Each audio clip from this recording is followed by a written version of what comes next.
What's up everybody, Sean Sievert here with Richview Multimedia. Today, what I'm going to go over is gain staging. Should you or should you not gain stage?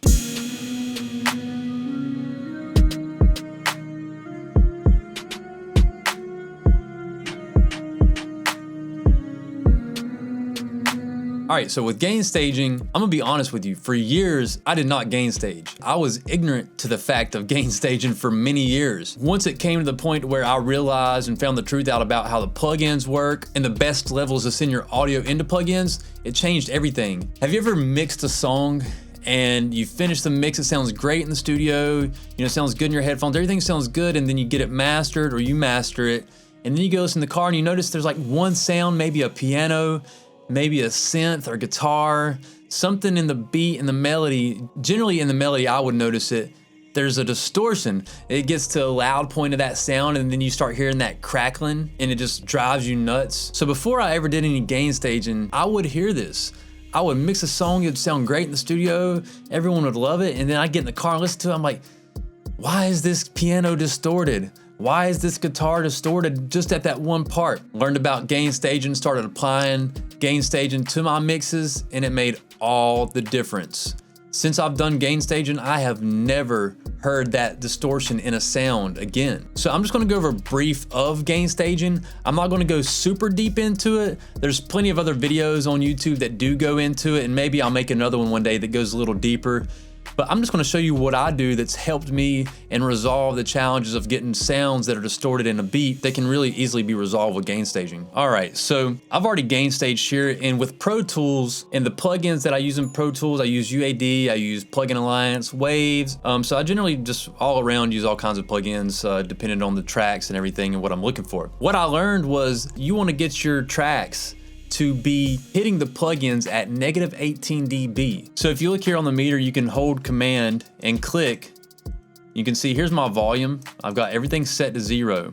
If I click it twice, I can get to my meter, and I went ahead and zeroed them out. So I'm gonna play before gain staging so you can see where all the tracks are hitting. It's just gonna be the drums that we're gonna pay attention to, and you can see the levels of where they're hitting coming in.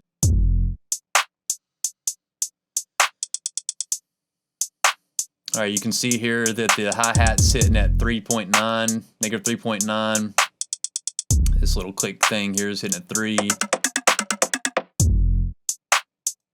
And this little percussion here was almost at 0.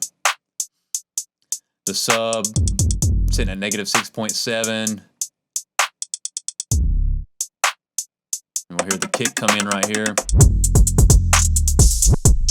All right, kick's hitting at -3.8.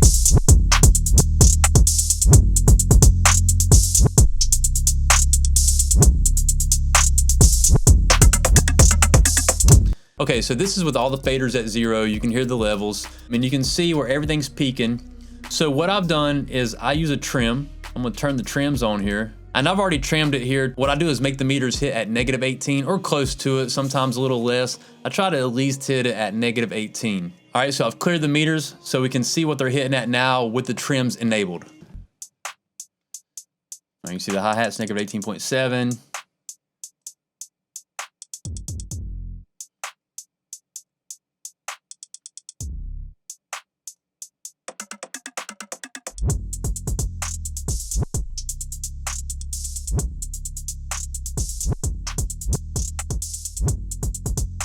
You see everything's pretty much at -18. This guy right here, I could probably pull it back a little bit, but just to do so, just open the trim, pull that back a little bit.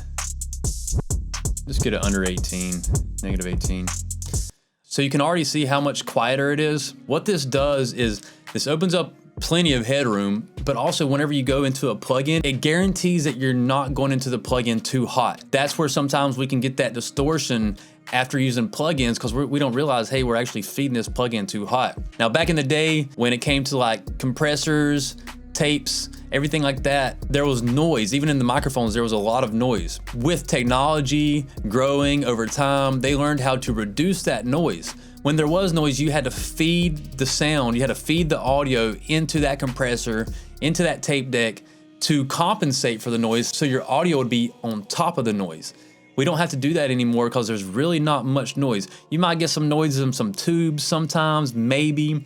Sometimes some transistors will have a little bit of noise, but generally it's not even enough to notice once you get some audio going through. From what I've learned, -18 is the point for Pro Tools that you want to get your audio in. This gives you the headroom, and it's going to keep you from getting that distorted sound from processing. So now I'm just going to play the vocals. I've already gain staged the vocals as well. And if you watch my previous video, I showed you how to record vocals solid every time, and the way I showed you how to do that was volume related. Now, this is a more time consuming way of doing so, but I always start my mixes now with gain staging, getting everything at unity. So I'm gonna play the vocals with everything gain stage, include the vocals, so everything's gonna be at unity. Now the vocals aren't gonna be on top or where I want them, but they're gonna be at a level where they're not distorted, and they're gonna be clean and ready to be taken through some outboard gear as well as some processed in the box plugins. I don't know why I left a long time ago. I should have stayed with the best, yeah, that's for sure. You were the best I ever had, and I hope you know I want you back, yeah. Please don't take your love away from me. Give me another chance. I can show you loyalty. You ain't gotta worry about my faithfulness no more. I'm going back to my first love. Hear how clean that is? It's gonna be so much easier to mix it now compared to where everything is at 0 and you're worried about turning things down or things turned down enough. Now I've got so much headroom, I'm not even worried about any of that. So I'm gonna bring the melody in, just kind of let you hear the melody as well, because I've already gain staged all of that. I don't know why you left a long time ago. I should have stayed with the best, yeah, that's for sure. You were the best I ever had, and I hope you know I want you back, yeah.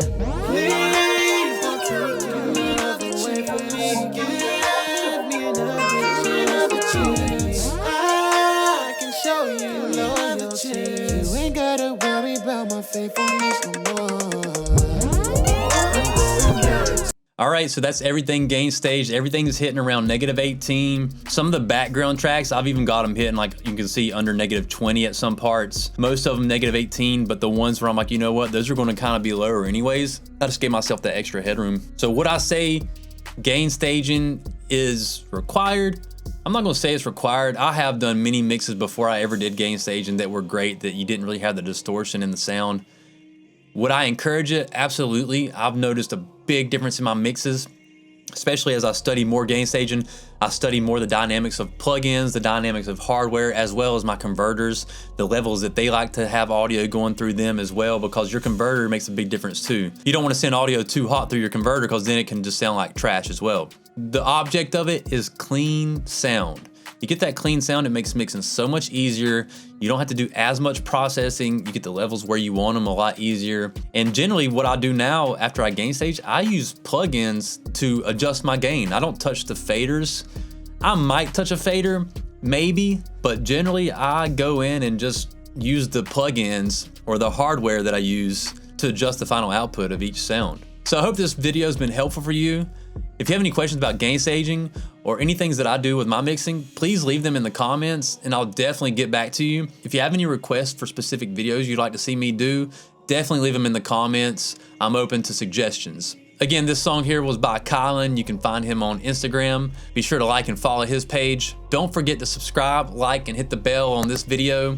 I have a lot of videos coming out here in the future as I'm mixing songs. I'll be dropping keys as I go. If you have any specific plugins you'd like me to review, or if you have any specific plugin suggestions for me, definitely leave them in the comments. Again, my name's Sean Sievert with Richview Multimedia. Hope you have a great day and God bless.